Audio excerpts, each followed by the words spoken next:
अगर बात की जाए कि सुनवाई कितने बजे होगी, तो पिछली बार चीफ जस्टिस से बात कही थी कि सबसे पहले इस मामले पर हम सुनवाई करेंगे ताकि दोपहर लंच से पहले तक इस पूरे मामले का निपटारा किया जा सके। यानी एक हाँ। उम्मीद ये भी लगाई जा रही है कि आज कोई बड़ा और अहम फैसला सुप्रीम कोर्ट ले सकता है। ये बात मैं इस आधार पर भी कह रहा हूं क्योंकि पिछली बार सॉलिसिटर जनरल तुषार मेहता की तरफ से बात कही गई थी कि काउंसलिंग जो है वो बुधवार से शुरू हो सकती है, यानी 2 दिन का वक्त है। क्योंकि जब याचिकाकर्ता ने बोला था सुप्रीम कोर्ट को कि आप सबसे पहले काउंसलिंग पर रोक लगा दीजिए, यानी अगर काउंसलिंग शुरू ना हो तो बच्चे रीनीट की मांग उठा सकेंगे। एक बार काउंसलिंग शुरू हो गई, जब बच्चों ने लाखों रुपए फीस और लाखों रुपए डोनेशन दे दिया, तो उसके बाद शायद रीनीट की जो ये मांग है वो कमजोर पड़ जाए।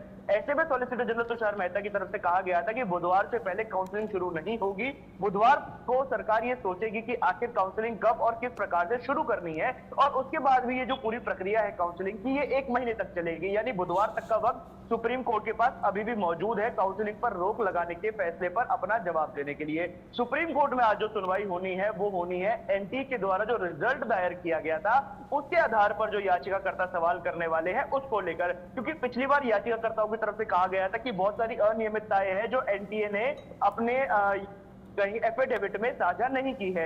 अपने एफिडेविट में बहुत सी बातें एनटीए ने छुपाने की कोशिश की। एक जिक्र उन्होंने किया था बहादुरगढ़ के एक स्कूल का, जहां पर उन्होंने बताया था कि जिस प्रकार से उस पूरे क्षेत्र में हर जगह एसबीआई बैंक से क्वेश्चन पेपर पहुंचता है, लेकिन वो एक पर्टिकुलर ऐसा स्कूल है जहां पर कैनरा बैंक से क्वेश्चन पेपर पहुंचा और वहां पर 6 बच्चे ऐसे थे जिनके 720 में से 720 अंक आए। ये बात अपने हलफनामे में एनटीए ने छुपाई, ये आरोप लगाया था याचिकाकर्ता ने, और बहुत बड़ा आरोप भी था। चीफ जस्टिस ने यह आदेश दिया था कि शनिवार दोपहर 12 बजे तक एनटीए सार्वजनिक करेगा उन सभी रिजल्ट को 2 तरीकों से। पहला होगा शहर के हिसाब से, यानी किस शहर में कितने बच्चों ने कितने अंक प्राप्त किए। दूसरा होगा केंद्र के हिसाब से कि किस केंद्र पर कितने बच्चों ने कितने अंक प्राप्त किए। और इसमें एक अहम टिप्पणी यह भी की गई थी कि इन दोनों रिजल्ट को मार्क किया जाएगा, यानी जो बच्चों की आइडेंटिटी है उसको रिवील नहीं किया जाएगा, जो रोल नंबर है उनको फॉर्ज करके पेश किया जाएगा। अब अनियमितताओं के आधार पर याचिकाकर्ताओं को क्या ऐसी चीजें दिखी है जो उनको संदेहास्पद लगती है कि जिन पर उन्हें संदेह हो सकता है, वो आज कोर्ट में पेश की जाएगी और उन सभी मुद्दों पर एनटीए से आज जवाब मांगा जाएगा। जी, क्योंकि एनटीए और केंद्र सरकार दोनों की तरफ से ये कहा गया था कि बहुत बड़े स्तर पर धांधली नहीं हुई है। सुप्रीम कोर्ट ने कहा था कि वो पूरी लिस्ट चाहिए कि कितने स्टूडेंट्स इसमें इन्वॉल्व रहे, और अगर ये बड़े स्तर पर हुआ है तो ये हो भी सकता है कि दोबारा एग्जाम का आदेश देना पड़े। अब इन सब के बीच में ही जो अलग अलग याचिकाएं हैं उन पर सुप्रीम कोर्ट सुनवाई करने वाला है, और जैसा आयुष ने कहा दोपहर से पहले सुप्रीम कोर्ट की ये कोशिश रहेगी कि इस पूरे मामले का निपटारा हो। साथ ही साथ काउंसलिंग को लेकर जो चीजें अभी अटकी हुई हैं उस पर भी कई स्टूडेंट्स का ध्यान है। लेकिन आयुष, बात यह भी है कि सीबीआई ने जिस तरीके से अभी तक इन्वेस्टिगेशन की है और जिस तरीके से अब तक इतनी ज्यादा गिरफ्तारियां और अलग अलग करीब करीब 7 राज्य हैं जहां लिंक जुड़ते हुए नजर आ रहे हैं, ये सभी चीजें भी तो कोर्ट में पहुंच रही हैं।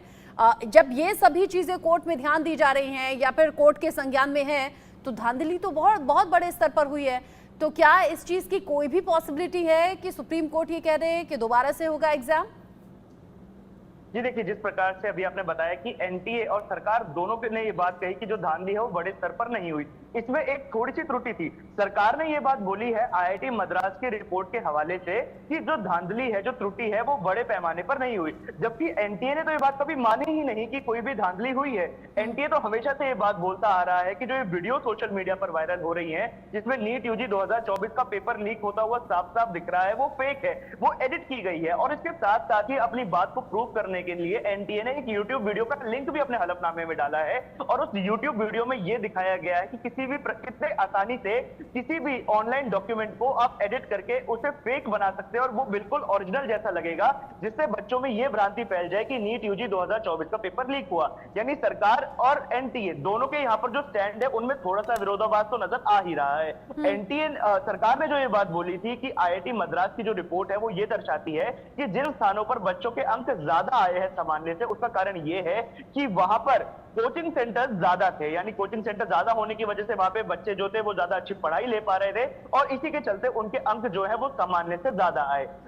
करते हैं कि आज की सुनवाई को लेकर, आज की सुनवाई महत्वपूर्ण इसीलिए भी है क्योंकि देखिए काउंसलिंग 2 दिन बाद शुरू हो जाएगी, और काउंसलिंग से पहले कहीं ना कहीं रोक लगाने की मांग जो याचिकाकर्ता कर रहे हैं 33 याचिकाओं को सेटिस्फाई करना भी सुप्रीम कोर्ट का काम है।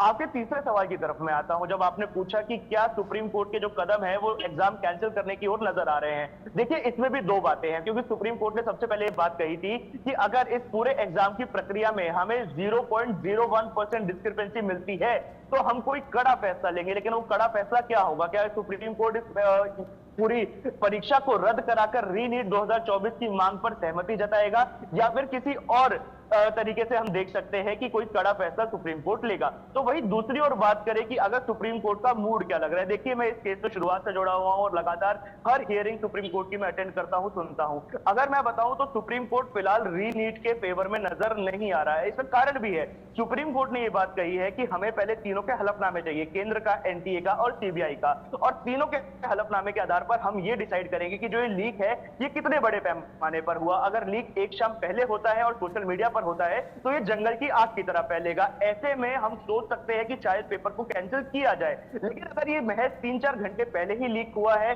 और कुछ चुनिंदा बच्चों तक, कुछ चुनिंदा सेंटर तक पहुंच पाया है, तो उनके खिलाफ कार्रवाई की जाएगी। उनकी वजह से 24 लाख बच्चों का सुप्रीम कोर्ट पर निगाहें हैं आयुष, और आप कह रहे हैं दोपहर से पहले बहुत हद तक संभव है कि सुप्रीम कोर्ट किसी निर्णायक मोड पर भी पहुंचे। तो आयुष, नजर आप बनाए रखिएगा। इस खबर से जुड़ा आगे जो अपडेट होगा आपके जरिए दर्शकों तक पहुंचाएंगे। अभी के लिए आपका शुक्रिया। रितेश का मैं रुक कर लेती हूँ। रितेश, चूंकि यहाँ ये साबित करने की कोशिश हो रही है कि ये सब कुछ ऑनलाइन हो गया, एआई के जरिए हो गया, ये दिखाने बताने की कोशिश हो गई कि 2024 में पेपर लीक हुआ है, जबकि एनटीए दावा कर रहा है कि ऐसा नहीं है।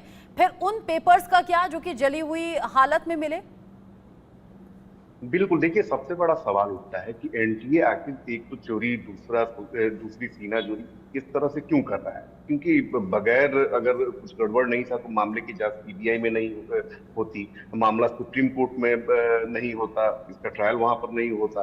तो आखिर एनटीए क्यों अड़ा हुआ है, इसी को लेकर सवाल उठ रहा है। और इस सवाल इसलिए भी उठ रहा है तो कि क्या एनटीए के अधिकारियों की इसमें भूमिका रही है, जिसकी वजह से वो मानने को कतई तैयार नहीं है कि नीट में पेपर लीक हुआ है। इतने सारे सबूत, जले हुए बुकलेट, इतने सारे डॉक्टरों की गिरफ्तारी, इतने सारे लोगों की गिरफ्तारी, छात्रों की गिरफ्तारी, तो ये क्या सारी चीजें झूठ है? क्या सीबीआई जो है ऐसे ही इस मामले की जांच कर रही है? तो इसी को लेकर जो छात्र हैं वो सवाल उठा रहे हैं कि जब इतनी सारी गिरफ्तारियां, चाहे वो पटना हो, वो हजारीबाग हो, वो रांची हो, वो गोधरा हो, वो हरियाणा हो, राजस्थान हो, महाराष्ट्र हो, इतने सारे जगहों की संलिप्तता निकलकर सामने आई है, इतने लोगों की अरेस्टिंग हुई है, तो क्या ये सारी चीजें झूठ है? और यही कारण है कि बार बार जो छात्र हैं उनका कहना है कि नहीं, अब जब स्थिति इतनी कंफ्यूजिंग है, जहां कुछ नहीं क्लियर हो पा रहा है, ऐसे में बस अब रीनीट की उनकी लास्ट डिमांड है। जी ठीक है रितेश, ऐसे बहुत से सवाल हैं जो अभी जिनका जवाब मिलना बाकी है। सीबीआई जांच को आगे बढ़ा रही है, वहीं सुप्रीम कोर्ट 40 से ज्यादा याचिकाओं पर सुनवाई करते हुए हो सकता है आज किसी निर्णायक मोड़ की तरफ आगे बढ़े। नजर आप रखिएगा रितेश, जो भी अपडेट होगा आपके जरिए दर्शकों तक पहुंचाएंगे। अभी के लिए ये अपडेट हमारे दर्शकों तक पहुंचाने के लिए शुक्रिया आपका।